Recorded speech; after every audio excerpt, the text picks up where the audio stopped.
Well, hello and welcome once again to the DCL podcast, where we're inviting you to sit back, relax, and we'll be on our way shortly.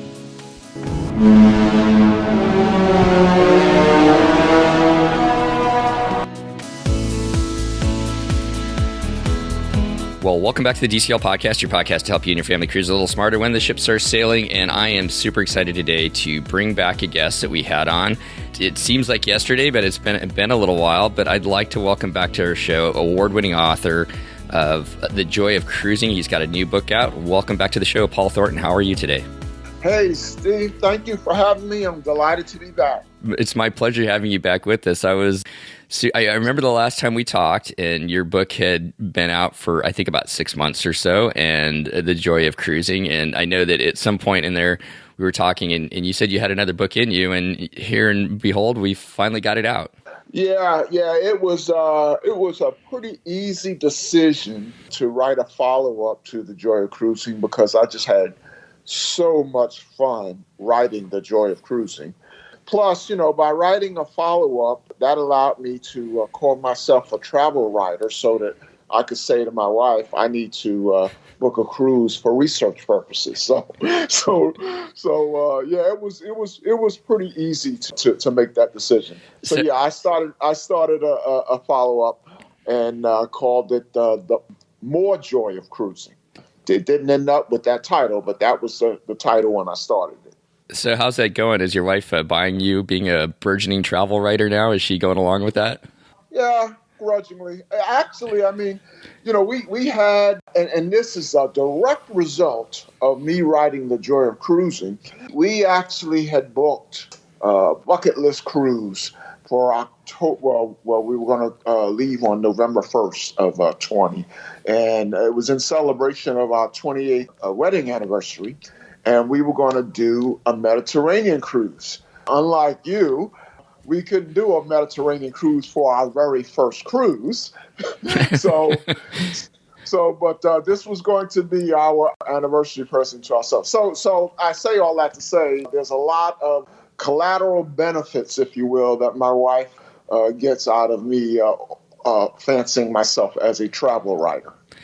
So before we talk about your book, I wanted to you kind of started in Cruising Interrupted, which is, I guess I gave away the title, and we'll talk about how it came to become Cruising Interrupted. But I love the way the book started, and it really kind of, started you winning the Florida Authors and Publishers Association. You're one of the medal winners back in 2019.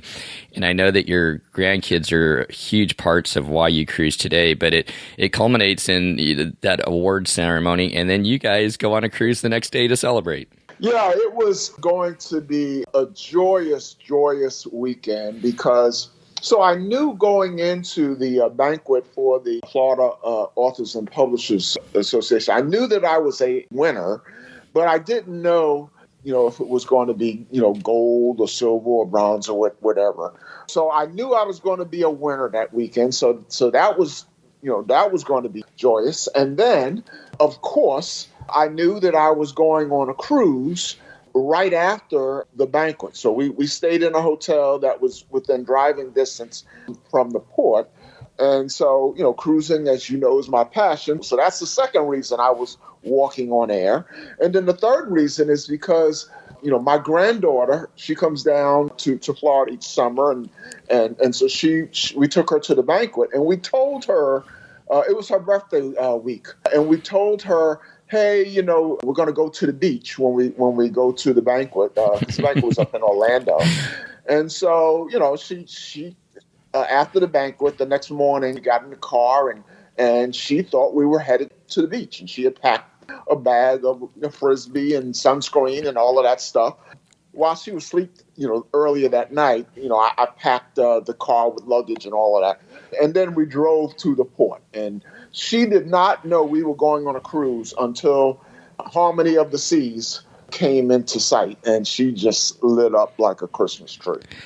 So it was just a wonderful weekend and then week. And you've got just a great picture in there. And I don't know whose smile is bigger, your granddaughter's or yours in it, as you guys were on the Harmony of the Seas. And the other thing that I loved about it was your original cruise was on Oasis of the Seas, which was like really the first. And I'm kind of struggling as far as I forget what what they call the ships at Royal Caribbean, the biggest ones. But my first cruise was on what I consider to be what launched the mega cruise. And I think that's the word you were searching for, the mega cruise ship. Yeah. But my first cruise was on Sovereign of the Seas. Oh, that's right. I'm sorry. I apologize. So yeah, that's a long time ago. That was 1988, and it was the game changer. So it was far larger than any cruise ship that was in existence at the time. I think it was something like 17% larger than what was the biggest ship at the time. And so they say that launched the mega ship era. Now, it was a mega ship in 1988, but in 2020, 2019, when I went on Harmony of the Seas, Sovereign of the Seas would fit in the in the promenade of Harmony of the Seas. But at the time, it was huge. And so how did you like Harmony of the Seas? It became my new favorite ship. As a matter of fact, I loved it so much. Well, two things. Number one, my favorite photo that I took on that cruise became the cover of my book. And number two, I loved it so much that I'm going to have, I'm hoping anyway, to have a big Christmas cruise in 21. And I haven't yet decided which ship. I have like about 4 or 5 candidates, but 2 of them are the sister mega ships to Harmony of the Seas at Royal Caribbean. So yeah, I loved it, and I want to turn the rest of my family onto it. So, and I wanted to just stick with this just a little bit longer too, because I think that right now I think the speculation, and we're recording this in January, the end of January 2021, is that when cruising does start, a lot of the first cruises may just be to the cruise line's private islands, and your granddaughter got to use her. Well, I'm assuming she got to maybe use the stuff for the beach because you spent a day at Perfect Day at Coco Cay. I was wondering if you could talk a little bit about that, spending time on that island. It was wonderful. I mean, it was nice. I was at Coco Cay when it was just sort of a picturesque private island. You would stop, and they had some excursions, things you could do like jet skis and all that, but it wasn't like an amusement park. It was just a nice beach. And with your standard picnic fare type food for the cruise passengers. And then, they had this huge reimagination. I think it was a couple of $100 million, and it became, sort of a Disney-fied, to use a phrase that your listeners would recognize. In fact, I talked about it in the first book, and I coined a word. I think I created this word. I don't think I've ever seen it again. And I talked about the theme parkification of cruise ships. And so, this wasn't a cruise ship. This was the cruise ship's private island, but it clearly became very much a water park. And instead of your standard picnic fare, they had a lot of just the little eateries you might see at, like on a boardwalk, So it was nice. Now, for those people who just want the beach, that's still there. So you don't have to go to the water park and spend money and deal with crowds. You can still do the same things you always did at Coco Cay. But anyway, my granddaughter, she loved it.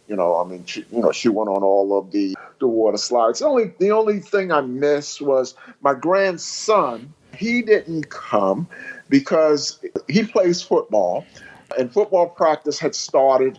And his father's the coach, so I couldn't. We sent him home a week early. Flew him home a week early, and so it was just my granddaughter. So in 20, I booked another cruise. I scheduled it in such a way that I could take them both, and it also was going to stop at Coco Cay.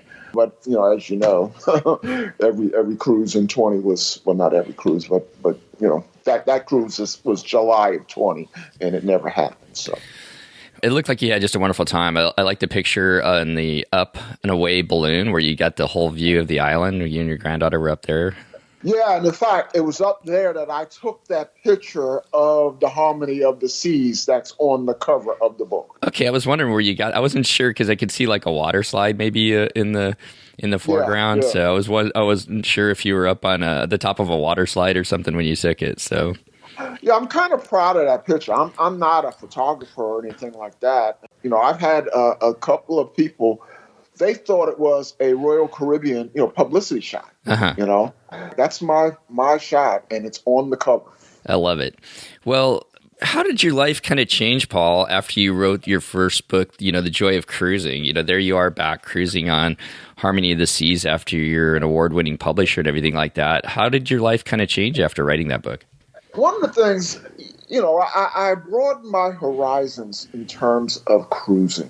While I call cruising a passion, it's a passion mainly because it's a way for me to interact with my family and particularly my grandkids. Anyone who's a grandparent who's listening to this, that most grandparents are addicted to their grandchildren, and I am, and cruising just is a great way to kind of live that out.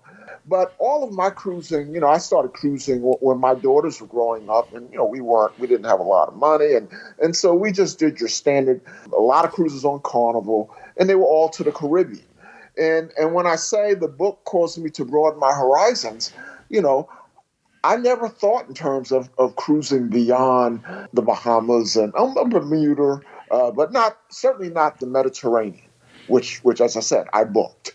If not for the pandemic, the plan was Alaska in 21. Never had really given much thought to Alaska. Another thing that I didn't even know existed a few years ago was river cruising. I only touched on that in the first book, but in the new book, there's a lot of discussion of expedition cruising, river cruising.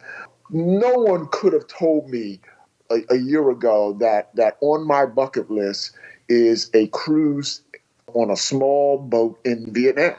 But it is. And that's directly as a result of one of the people that I profile in the book. So, it just has taught me that cruising, there's a lot more to cruising than what I knew just a couple of years ago. And I think that really came out in your first book, kind of your curiosity to, kind of explore beyond what you yourself knew and bringing all these different people to kind of tell their stories. I find the cruising community, and just the travel community in general, people are so curious to go out and learn and see and do new things. And that's one of the things that I really took away from your first book. And I can see how it influenced you because I, like you, I would never really thought about going on a small boat down a river in Vietnam. Another thing I learned is I kind of had typecast cruisers from, well, I don't want to say typecast. I didn't really have any insight into cruisers outside of the United States. And in the first book, I featured quite a few, maybe 8 or 9 from UK, someone from Australia, someone from New Zealand. I don't know why I looked. In fact, when I had planned when I wrote the book, I had planned a section early on. I had planned a section called UK Cruising, which was just going to focus on individuals, who live in UK, who are passionate about cruising. But as I got into it, there's no difference between UK cruises and US cruises. I don't know why I was treating them as a curiosity. Now they cruise on. There are some lines that don't come to the U.S. P&O and Azamara and some of those. So they go on a few different lines, but they go on all of the mega ships that we're used to in the U.S. and they're the same as we are. So I don't know why that was a learning, but it seemed like it was. No, I totally understand that, and I wanted to touch on this because as we kind of turn towards your new book and just how you got it started, but you have a quote at the very beginning where it talks about from Mark Twain, and I'm just going to read it. It says, "Travel is fatal to prejudice, bigotry, and narrow-mindedness, and many of our people need it sorely on these accounts. Broad, wholesome, charitable views of men and things cannot be acquired by vegetating in one little corner of the earth all one's lifetime." And I just love that quote by Mark Twain. It just touches on so many different themes, one of it just being, if we can step out of where we are and experience other people's, experiences and see the world through their eyes too, and explore, we can just learn so much from one another. This is slightly on a tangent, but something you just said made me think about something else that I wanted to talk about in terms of learnings. In the first book and in this book, my focus was on cruisers, particularly with the pandemic and the way the cruise lines responded and so on and so forth. I have a lot of interest in, not a lot, but I have some curiosity about the crew, about cruise ship crews. Now, I've seen a lot of books from the perspective of someone who worked on a cruise ship or something like that. But they're usually from the perspective of people who are like entertainers or dancers or a little bit more glamorous. I'm kind of fascinated by, I read stories. There are stories right now of people right now who are like men or women without a country. Mm-hmm. They're still floating around and they can't go anywhere. There's a book there somewhere, not for me, but maybe for someone else to write. But that just is, I'm kind of fascinated by it, and I never was before. Yeah, the stories of those who have been stuck on these ships and have not been able to go home and whatnot. So yeah. It's too bad it took a pandemic for me to be disinterested in cruise ship crew, but I just think that they're taken for granted. Well, like you said, there's definitely a story out there on that, and hopefully someday somebody will write that. Well, let's turn to the stories in your new book. Now, I kind of gave it away, but originally this book was going to be called More Joy of Cruising, and it changed. Can you talk a little bit about that, Paul? I guess I decided to write a follow-up. The Joy of Cruising came out in February of 19, and I think I probably started More Joy of Cruising around August of 19. And so from August till February, I got a lot of work done. I entered many subjects, many people who I was going to feature. And so I was in the process of writing and transcribing. And then the pandemic happened.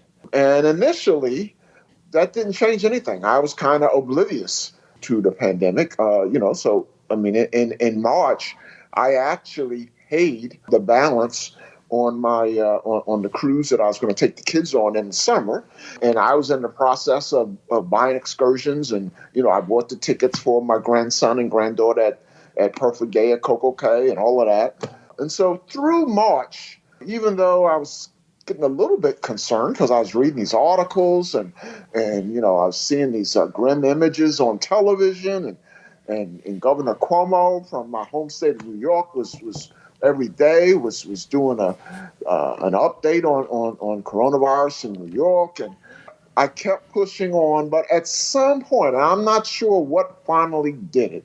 It just occurred to me that I can't continue.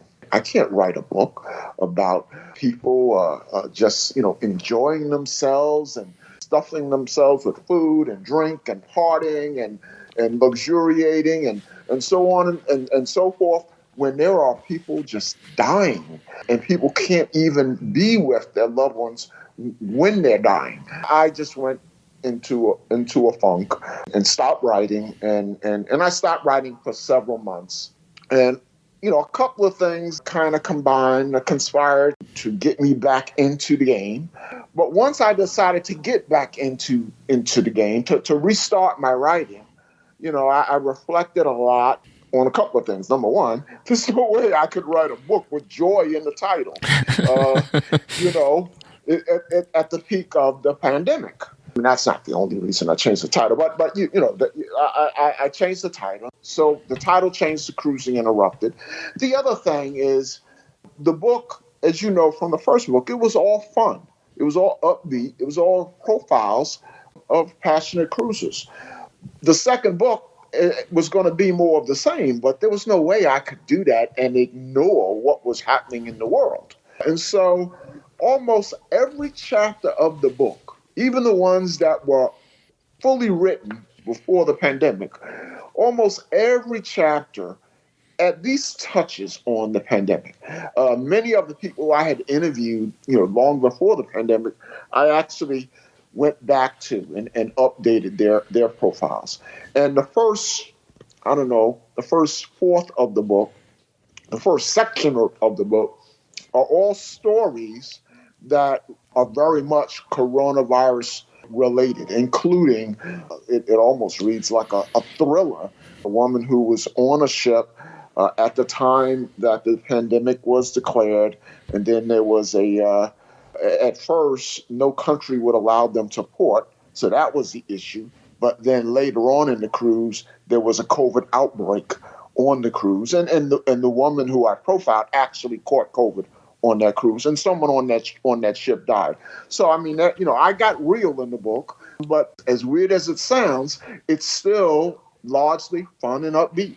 I think that we've all, over this time period, at some point kind of gotten into that funk. So like you, I don't think that that's anything that is out of the ordinary whatsoever. I know just with this podcast, I question it several times, like, how do we go on talking about an industry that's been shut down with so many people, hurting at home and everything else? But the one thing that we kept getting back from our listeners, and I know it's maybe a little bit tougher as an author initially until the book comes out, for you to get that, but I'm sure you're going to get it now if you haven't been getting it already, is the shows that we put out on this podcast and what the stories you put out in this book is what helped people get through this a little bit, kind of that normalcy, that joy, the light at the end of the tunnel. We will, cruise again. We will travel again. We will have life again.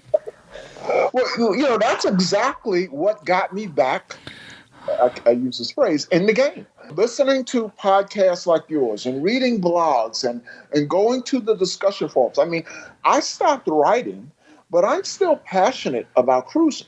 So that didn't stop me from going to, the cruise critic boards and the Facebook cruise groups and all of the podcasts and blogs that I always frequented. The overarching sentiment on those sites was wishful thinking. People, I would go on those sites in, say, maybe April of 2020, and people were talking about, well, I've got a cruise scheduled in June, and they're talking about all their excursions that they're buying. And everybody was talking like, this is just going to blow over. And so that spirit of wishful thinking, of positivity, buoyed my spirits.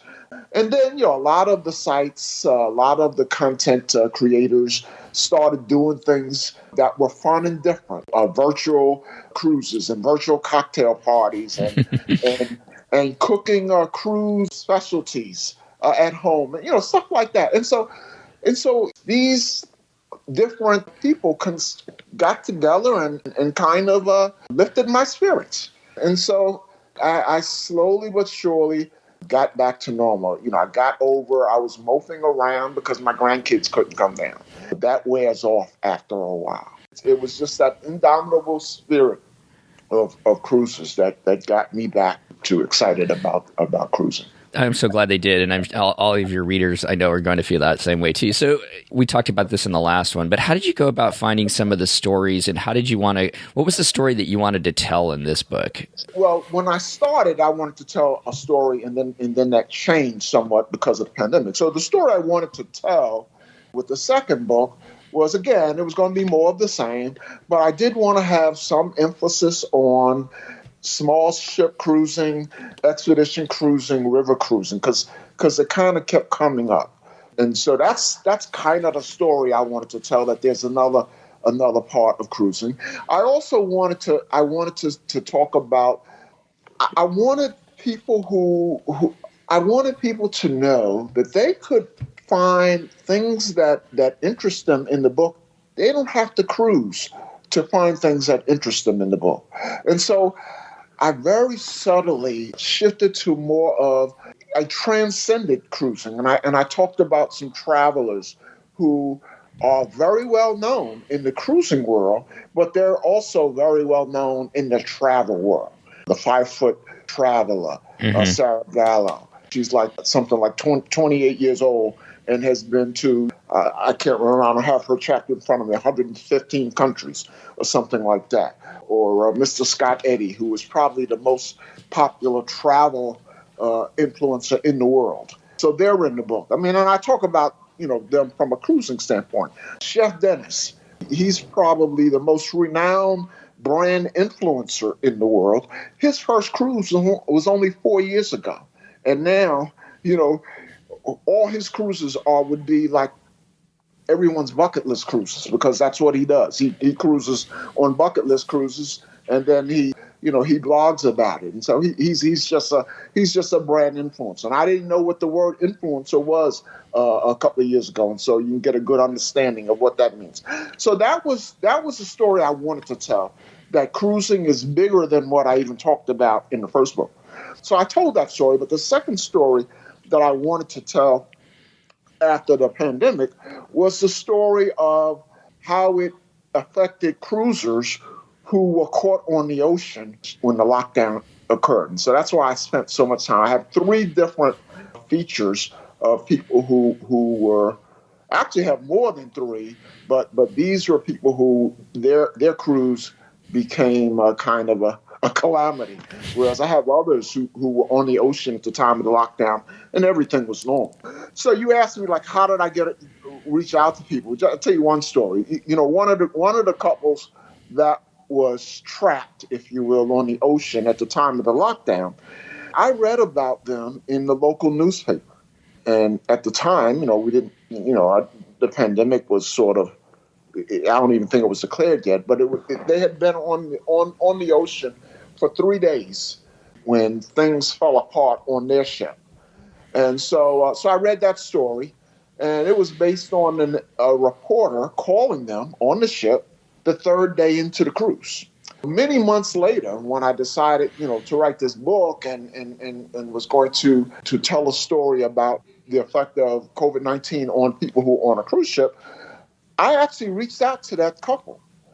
They lived, in a neighboring town, and I told them who I was and told them I was writing a follow-up book and I'd like to talk to them. And so they have a very interesting feature in the book of being sort of trapped, if you will, in the midst of the COVID breakdown, or the COVID shutdown. So, I reached out to people in different ways. It was a lot easier, as you might imagine, this time than the first time, because I'm not totally some anonymous guy on the internet. You've got the cachet from the first book, and also just going through that process, I'm sure that first time makes you a lot more comfortable about reaching out to people, and because I think most people want to tell their story. People love to be able to come on and tell their story when they can, and they're offered that opportunity.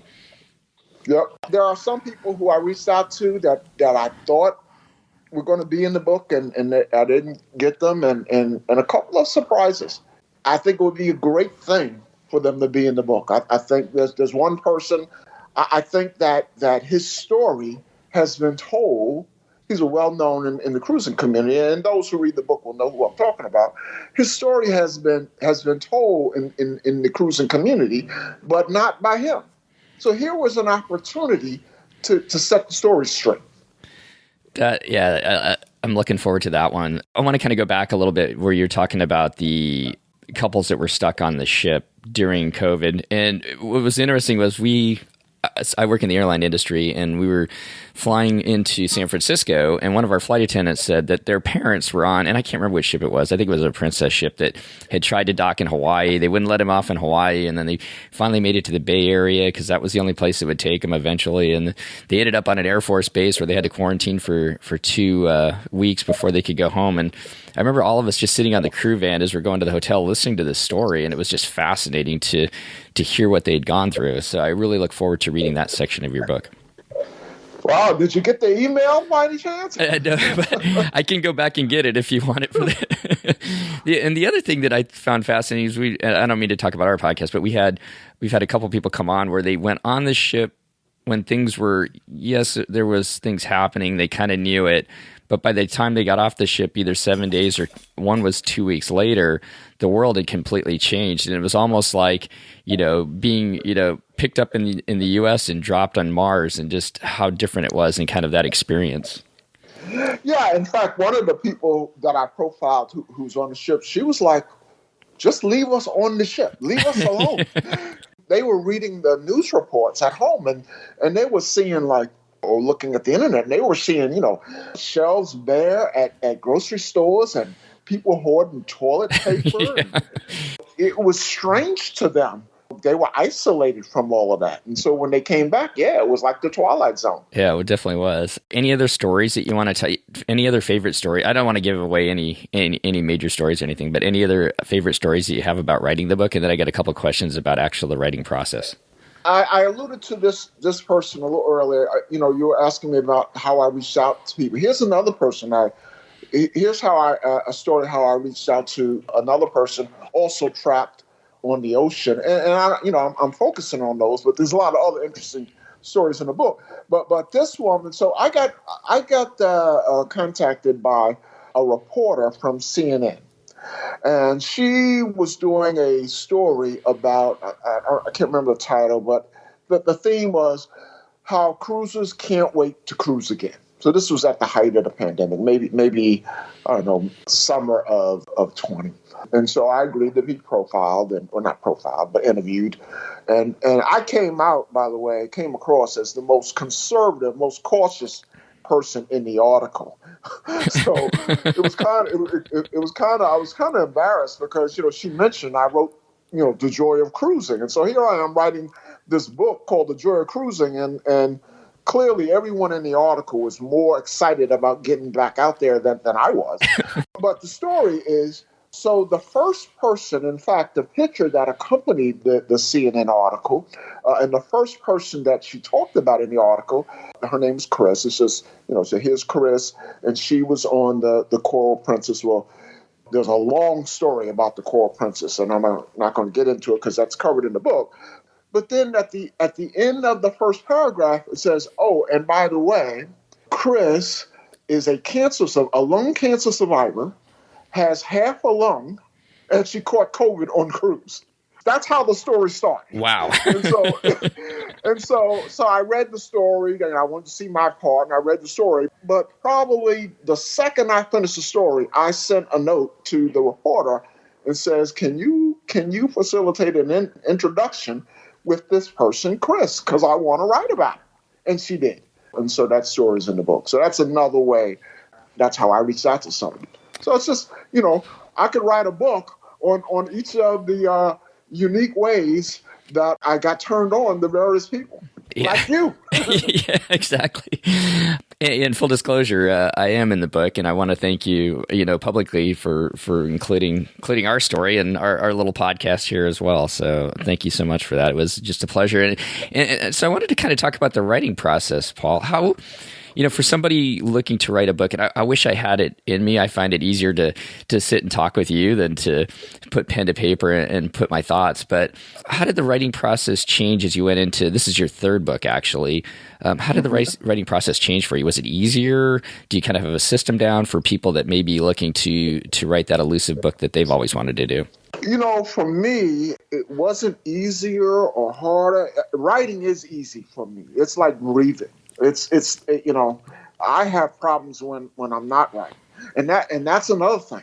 So when the pandemic occurred, that for many writers, that's the perfect conditions for writing a book. You're trapped in the house. You can't go to the places you normally go. If you're a writer and you can't write, or you can't write about what you are passionate about, you're climbing the walls. Once I started writing again, once I restarted the book, it just flowed. It was very easy to do. But the difficult part was not writing at all. So one of the things I tell, in the few times that someone asks me, what advice do you have for new writers? I tell them, and might sound trite, but make sure that you're passionate about what you're writing about. And if you are, the writing process becomes very easy. I often hear writers talk about finding time to write. Well, if you write about something that you're passionate about, that's not a problem. You don't have to find time to write. You make time to write. To me, that's the first thing that you have to do is you have to have some passion. Cruising, I have a lot of passion for for cruising. And so the writing process was very easy. I think that's great advice for people who are looking to be inspired to write, that book that's in them. Is there anything else you want to talk about? I've got kind of an end part to the book, but is there anything else you want to talk about in the book that we haven't talked about? I'll just talk about real quickly the sections of the books. I talked about the first section is pretty much the coronavirus stories. And so that section's called Cruising Interrupted. That has the same name as the book. Another section I have is called The Globetrotters. And that's where I talk about sort of people who transcend cruising. They're known for cruising, but they're world travelers and they have great stories. So I talk about that. I have a section called The Cruise Communicators, and that's the section that DCL Podcast is in. And so I talk about the written word. I cover an author, by the way, someone that your audience would be interested in, Erin Foster, who is the author of the Unofficial Guide to Disney Cruise Line. So I do a feature on her. I talk about someone who deals with the visual imagery, Gary Bembridge, in Tips for Travelers, who is probably the second leading cruise channel on YouTube. I say second leading because I had the leading one in the first book, Jim Zim.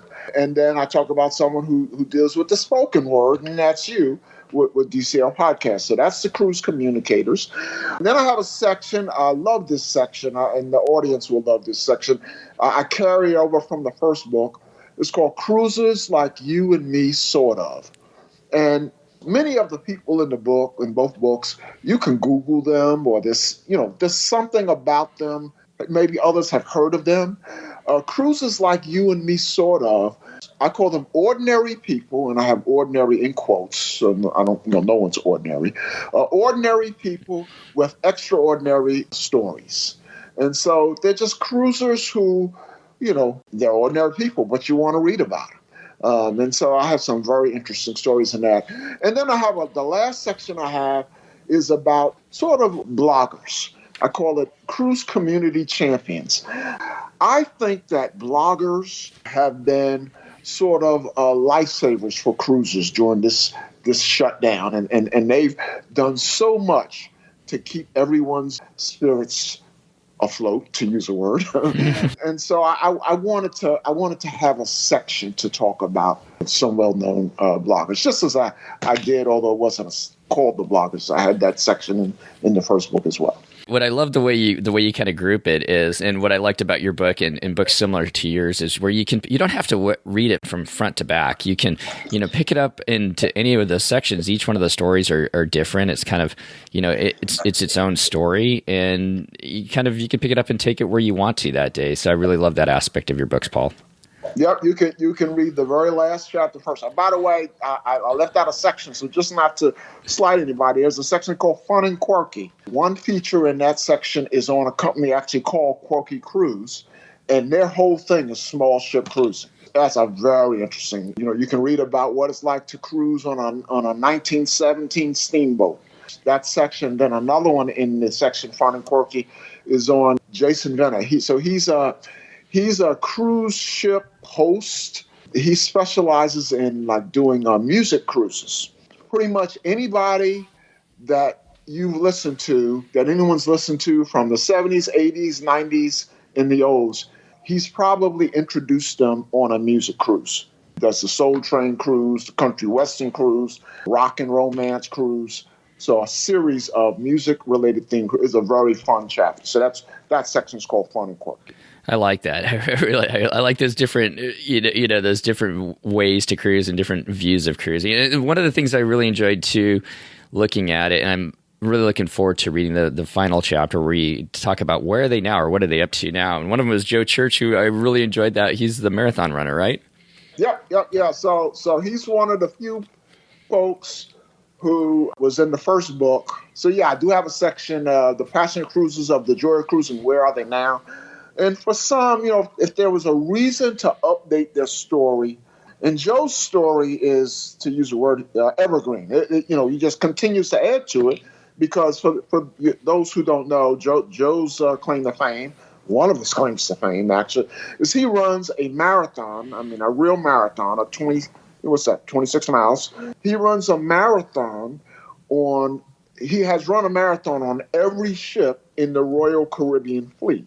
And so the reason I say his story it continues forever, as long as he continues running marathons, is because every time they introduce a ship, he books a cruise.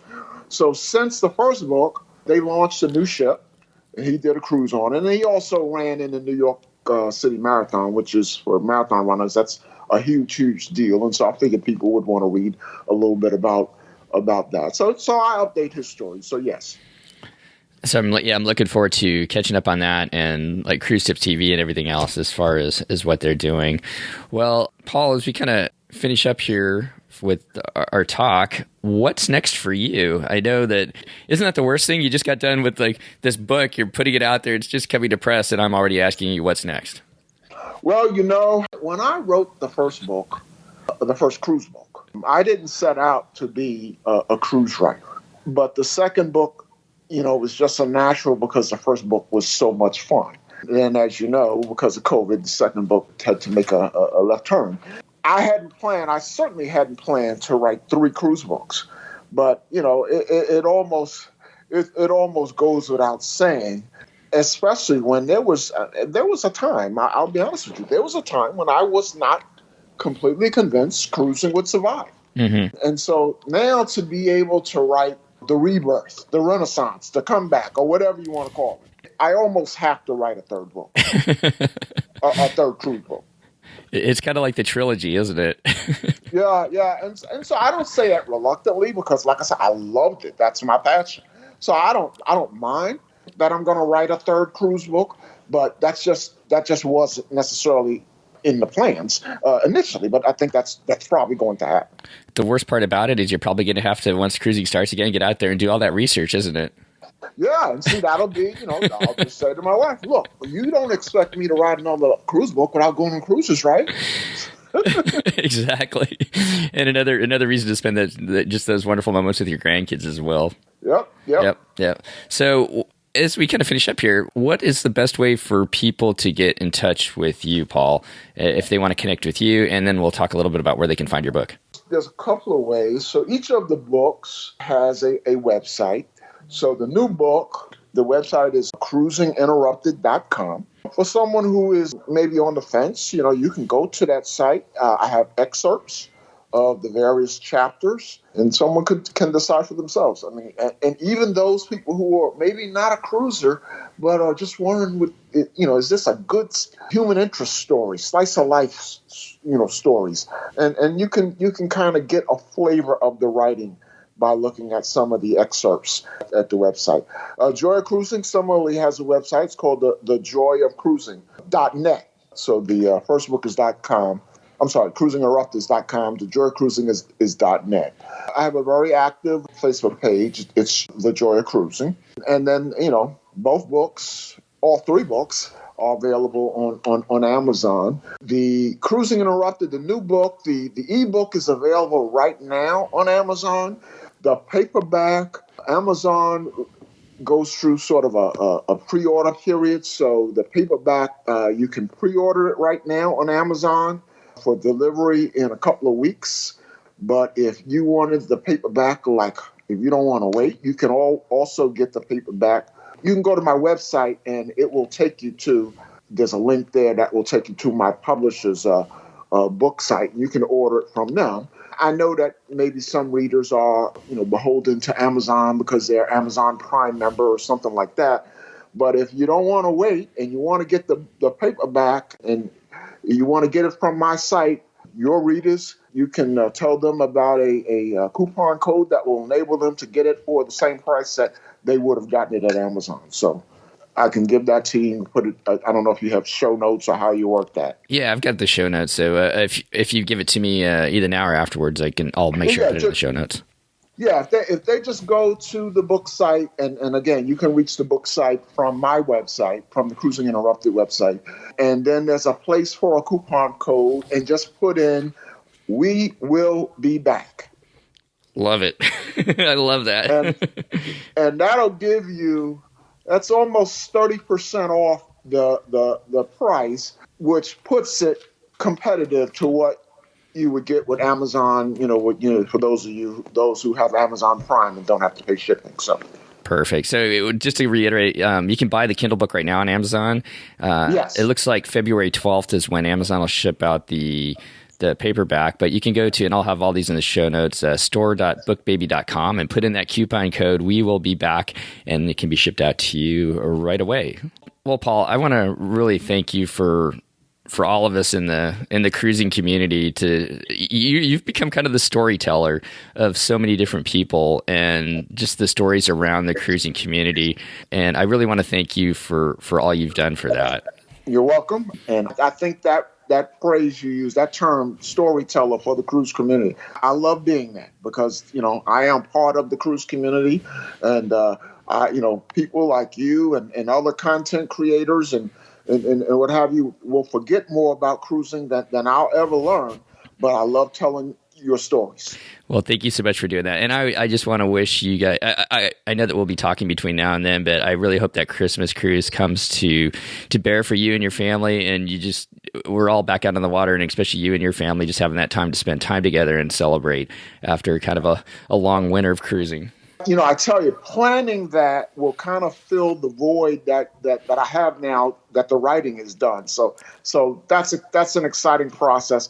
I sure hope that everything is back to normal by Christmas. Definitely. Well, once again, Paul, thank you so much for being the storyteller of the cruising industry. Thank you for taking time to talk to our listeners and be on our podcast. And I just want to wish you and your family all the best, and be well. And we will talk to you soon. Thanks for having me, Steve. And let me just say this real quick. You've been real modest. Your chapter is just a wonderful feature in the book. So I'm going to soup you up to your audience. Read DCL podcast in Cruising Interrupted. Well, You'll love it. You're a true gentleman, Paul. Thank you so much for that. Thank you so much. So once again, all the best. And we look forward to talking to you soon. All right, Steve. Take care. Good talking to you. You too. Bye-bye. Happy cruising. Well, that's going to wrap up our show today. Once again, I really want to thank Paul for coming back on and sharing his news story. He just published his latest book, Cruising Interrupted, and we recorded this just a couple weeks ago. And you can now order his book through Amazon via Kindle, or you can also get the paper copy. Of course, if you don't want to go through Amazon, you can go to his website, cruisinginterrupted.com, and you can find a link there to get his book, as well as getting a signed copy. And don't forget to, if you go to his website and go through the bookstore baby there, don't forget to put in the code We Will Be Back to bring the price back down to what you would pay on Amazon. So I highly encourage any of you out there who are interested in just learning about some just amazing stories to pick up Paul's book and, just do yourself a favor, find that weekend when you get some quiet time. And as we discussed, you can open up to any chapter you want to and just delve into the different stories, and just a lot of amazing stories out there that Paul has collected. So once again, thank you so much, Paul, for coming back on our show. If you're enjoying what you're hearing and you'd like to support our show, you can do so via Patreon. You can go over to patreon.com/DCL podcast, and you can find out all the information there. If you were in the market to book a vacation, 2022 is going to be coming quickly and fast. The early 2022 cruising dates are out. Of course, Walt Disney World's going strong. Aulani's back open, and there are a lot of other different options out there. If you don't have a travel agent, Christy would love to help you. You can go over to packyourpixies.com, where you can find out all of Christy's contact information, and she can help you schedule that next great vacation for you and your family.